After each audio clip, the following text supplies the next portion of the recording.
I'm Sebastian Quentin Smith, and I'm a senior at the University of Iowa. And over the past 4 years, I've perfected my skills as a multimedia journalist. I have honed my writing, editing, shooting, and producing while in school. I also have experience working in the newsroom, interning at KCCI in Des Moines, Iowa, covering sports during the summer of 2015. Here are a few pieces of my work, and I hope you enjoy my resume reel.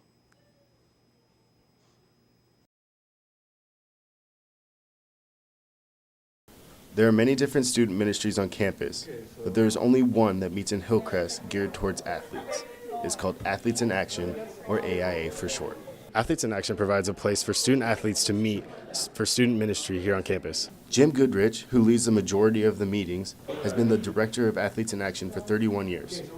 We gear everything towards athletics with the spiritual nature of what we do. So we not only talk about how they can know God personally, but how they can apply it to their athletic performance and the details of their practices and everything in their lives. AIA brings students from all sports, men and women, each week. Each individual has their own reason for coming, whether that is to let loose and play a game or strengthen their faith.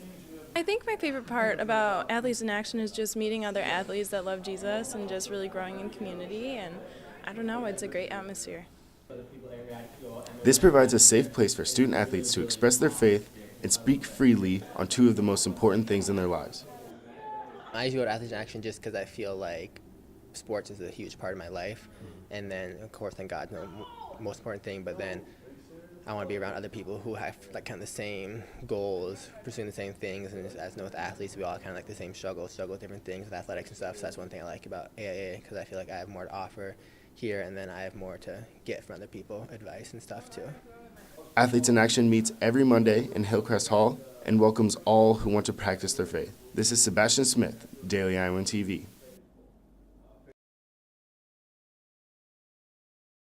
You may have walked past it on your way to class and wondered what goes on in that building. But most people don't know much about the water plant here at the University of Iowa. And even more people don't know that it is run by students a lot of the time. Here at the University of Iowa water plant, there are not only full-time employees, but also student employees. They come from many different majors, but mostly from the engineering field. These students are responsible for running the plant on weekends, as well as during the week with the full-time employees. With students being responsible for so much of the water plant really allows them a chance to see what kind of careers are out there in their field. Well, they get a good experience, especially as engineering students. It helps them with some ideas about what they may want to do when they graduate. We teach them a lot of different aspects of water treatment as well as maintenance of equipment. Mohammed Traori, a student employee, found his job finally directly relating to his classwork. So I started seeing some of the things we're talking about and doing in class and here. And in particular, like with filter backwashes, we actually talked about filter backwashes in one of my classes. And I was like, whoa, my job actually pertains to my classes.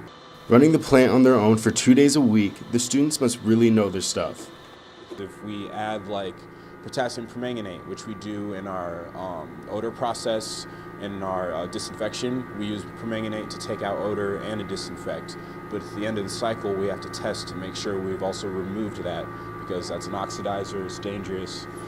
And for those of you that speak English, so we take care of you, we make sure we're getting you the good water. You can thank 8 student employees as well as the full-time staff for your water. That is Iowa City River Water. This has been Sebastian Smith, Daily Iowan TV. With the winter months quickly approaching, there are many people in need of warm clothes. At the Newman Center Tuesday, you could donate clothes to help with their Cold to the Core mission. Here at the Newman Center, they're collecting clothes for a program called Cold to the Core, which collects men's, women's, and children's clothing, maybe boots, or even a hat, to help with the upcoming cold weather. And at the end of the program, all of the clothes are donated to local charities to help with people in need. Collecting almost 90 33-gallon bags worth of clothing, there are many people who can and will benefit from this donation drive. I pull things for certain agencies, like Home Ties. We send all of the children's clothing there through age 5. And Shelter House, all of the coats, gloves, mittens, boots will go there. So agencies will come Thursday and Friday and pick up the designated items they want, or they'll go through the clothing. Perpetual Assum did not have clothes to donate, but she did have time and was willing to share it with the Newman Center for Cold to the Core. She also hopes to get more than just your typical volunteer experience. I hope that I walk away feeling a little bit more inspired, a little bit less burdened, and more fulfilled, and feeling like, okay, today I made a change, today I made a difference. Every year around Thanksgiving, the Newman Center collects clothes for people who need them the most. This has been Sebastian Smith, Daily Island TV.